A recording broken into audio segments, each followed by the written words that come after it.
si tu passes des heures à faire des recherches, que tu as toujours 20 onglets ouverts sur ton navigateur et que tu oublies tout le temps d'où vient quelle source, j'ai une IA pour toi qui fait des recherches de malade et qui source absolument toutes ces citations. Et c'est l'IA Perplexity et je vais te montrer dans cette vidéo comment l'utiliser au mieux pour tes études.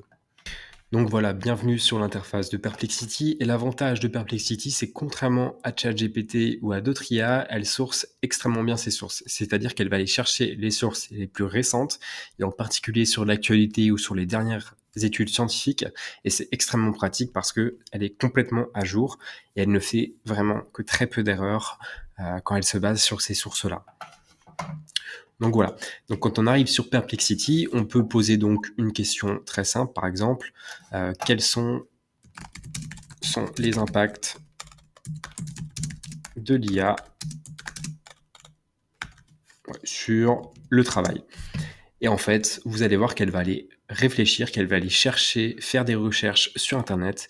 Et là, elle a identifié différentes sources qui sont assez pertinentes.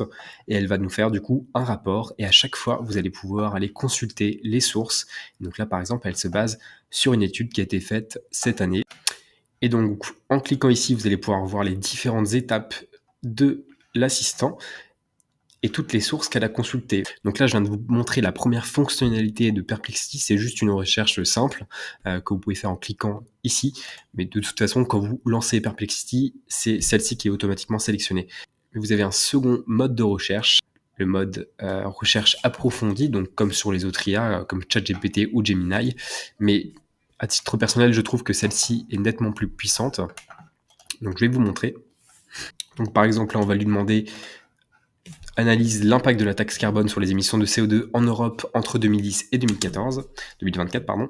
Et donc là, il va prendre quelques minutes pour faire le rapport et il va nous donner évidemment à chaque fois son raisonnement et ce qu'il va aller rechercher ainsi que ses sources. Donc là, on nous dit qu'il va falloir 2 minutes pour générer le rapport. Et donc voilà, Perplexity nous a généré cette recherche approfondie et vous voyez que c'est quand même assez qualitatif. On a même des schémas, des graphiques qui ont été générés par Perplexity. Et évidemment, comme d'habitude, vous pouvez observer les sources sur chaque paragraphe. Mais ce qui est intéressant, c'est que quand on arrive tout en bas, effectivement, on peut voir toutes les sources qui ont été utilisées. Donc, on en a plus de 45. Et ce qui est intéressant, c'est qu'ici, vous pouvez réécrire le texte en sélectionnant, par exemple, différents modèles d'IA. Et donc, par exemple, vous pouvez prendre Claude et ça va le réécrire. Et parfois, ça améliore les résultats quand vous avez un résultat de base qui n'est pas assez satisfaisant. Et donc là, ce qui est intéressant, c'est aussi cette fonctionnalité-là. Vous allez pouvoir exporter la recherche en PDF. Et en plus, ce qui est bien, c'est que c'est un PDF qui est assez bien structuré, c'est-à-dire que vous avez le petit logo Perplexity et vous avez les sources à la fin. Vous pouvez aussi l'exporter en Markdown si vous voulez l'importer par exemple sur un logiciel comme Notion, ou vous pouvez l'exporter en doc pour le récupérer après. Maintenant, une fonctionnalité qui est très intéressante, c'est le mode laboratoire. Et ça, contrairement aux autres modes que vous avez vus avant, celui-là, il va générer non pas seulement juste du texte, mais des tableaux de bord, des présentations, des graphiques. Et ça va être extrêmement intéressant, en particulier si vous avez par exemple un exposé à faire. Et donc là, typiquement, je vais lui demander de me générer une simulation interactive sur l'impact d'une taxe carbone dans un pays fictif. Il va me générer ça. Alors évidemment, ça va prendre un peu plus de temps parce que il va vraiment coder en fait pour faire ce que vous voulez. Et c'est extrêmement divers, c'est-à-dire que vous pouvez créer énormément de choses à partir de ce laboratoire. Et donc voilà, Perplexity nous a généré, grâce à la fonctionnalité laboratoire, ce simulateur. Et vous voyez que c'est interactif et c'est quand même assez incroyable. C'est-à-dire que vous pouvez modifier les paramètres et il va donc modifier les graphiques. Et donc, en fonction de la politique carbone des pays, on peut évidemment changer les projections. Donc, c'est assez intéressant et vous pouvez aussi exporter les données. C'est extrêmement qualitatif et ça, dans un exposé, par exemple, c'est quand même assez intéressant de pouvoir simuler certaines projections. Donc là, c'est pour un pays fictif, hein, mais vous pouvez mettre la France et lui, il ira aller chercher les données carbone liées à la France et ça pourra faire vraiment quelque chose de très sympa. Et donc on va passer à un nouveau mode de Perplexity, le mode apprendre. Et ce mode, il est assez intéressant parce que on peut lui demander ce qu'on veut. Par exemple, explique-moi le conflit et le Tibet et il va donc aller chercher les sources les plus récentes sur le sujet et nous faire un beau rapport, comme vous pouvez le voir, avec en plus des petites cartes, des images et évidemment une explication en texte basée sur des sources qui sont quand même assez précises. Et ce qui est intéressant, c'est que dans ce mode apprendre, il va vous dire que vous pouvez tester vos connaissances. Et là, par exemple, on va pouvoir générer des cartes mémoire sur le sujet et il va se baser sur ce qui vous a généré avant pour vous générer des flashcards. Donc ça, c'est extrêmement intéressant parce que si vous voulez en savoir plus sur un sujet, vous pouvez lui demander de vous l'expliquer. Vous avez une petite leçon. Si vous voulez, vous pouvez même faire une recherche approfondie pour avoir plus d'éléments. Et après, il va vous générer ces cartes pour apprendre. Voilà, vous voyez que là, c'est quand même assez qualitatif. Et après, si vous voulez, vous pouvez cliquer sur Teste-moi sur le sujet et il va vous générer un quiz qui sera évidemment interactif. Voilà, vous voyez, j'ai pas appris ma leçon. Et c'est quand même assez intéressant comme fonctionnalité, particulièrement si vous avez des cours que vous comprenez pas trop ou certaines choses que vous avez mal vues, ça peut vous permettre d'en apprendre plus sur le sujet. Donc maintenant, on va aller un peu plus en profondeur sur Perplexity. Vous voyez qu'ici, vous avez un espace découvrir qui va vous donner des actualités.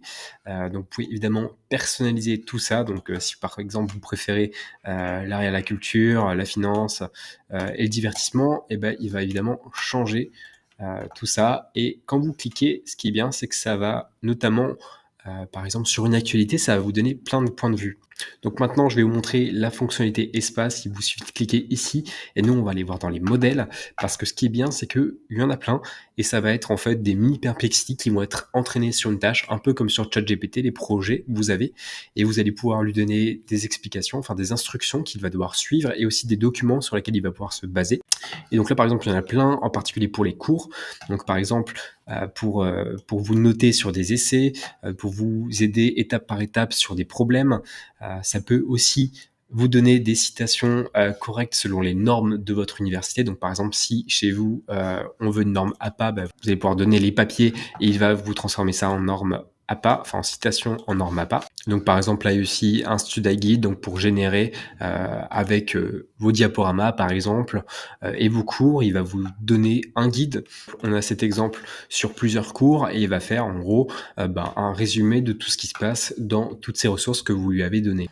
Et donc vous avez aussi un onglet finance, donc si ça vous intéresse, et vous avez aussi des informations sur les cryptos, les bénéfices, les screeners, donc et vous pouvez également poser des questions, ce qui peut être intéressant si c'est un domaine qui vous intéresse. Et donc évidemment, comme sur ChatGPT ou sur Gemini, vous pouvez personnaliser le logiciel pour qu'il prenne en compte qui vous êtes et adapter les réponses. Donc typiquement, vous pouvez lui dire dans les paramètres, je suis étudiant et je veux des réponses courtes. Ça peut être déjà quelque chose. Vous pouvez donner votre emplacement. C'est dans le cadre où, par exemple, vous demandez des événements culturels près de chez vous et il ira faire des recherches en se basant sur cette localisation. Et évidemment, il y a une mémoire aussi, comme sur ChatGPT, que vous pouvez activer ou désactiver. Et cette mémoire, en fait, c'est que quand vous allez donner certains éléments à Perplexity, il va le retenir. Donc, par exemple, si vous dites « je suis étudiant, j'habite à Paris », il va le retenir pour se baser dessus lors des prochaines réponses. Et vous avez le choix, évidemment, d'activer ou de désactiver cette mémoire. Et en cliquant sur « gérer », vous allez pouvoir aller activer ou désactiver certains éléments que vous voulez, par exemple, pas qu'ils retiennent. Et donc, toujours dans les paramètres, vous pouvez, par exemple, créer des tâches. Ça, c'est intéressant. Par exemple, toutes les semaines, je lui demande quels sont les bons plans étudiants ou gratuits pour la semaine suivante. Et il m'envoie ça chaque dimanche à 18h. Je lui demande aussi les nouvelles sur l'intelligence artificielle et vous pouvez lui demander n'importe quoi. Donc, si vous faites une veille sur différents sujets que vous êtes intéressé, même sur le sport, vous pouvez lui demander et toutes les semaines ou tous les jours, il va vous envoyer un petit résumé de l'actualité et c'est assez intéressant. Et donc, une autre fonctionnalité qui est extrêmement intéressante, c'est quand vous cliquez ici, vous allez pouvoir sélectionner le mode de recherche que vous souhaitez. C'est-à-dire qu'il va pouvoir aller chercher sur le web, aussi sur des sources académiques, donc des études. Vous pouvez cliquer sur social, par exemple, si vous voulez aller chercher sur Reddit ou sur d'autres forums. Et finance, c'est quand vous faites des recherches sur la finance. Donc, bon, ça n'arrivera pas forcément. Et c'est assez intéressant. Et donc, si vous voulez que des études scientifiques, vous sélectionnez ça et ça va vous donner que des études scientifiques. Par exemple, si on lui demande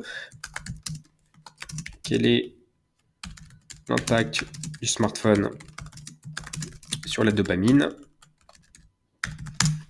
Il va aller chercher dans des études scientifiques et il va nous résumer tout ça. Vous voyez que là, c'est que des études scientifiques.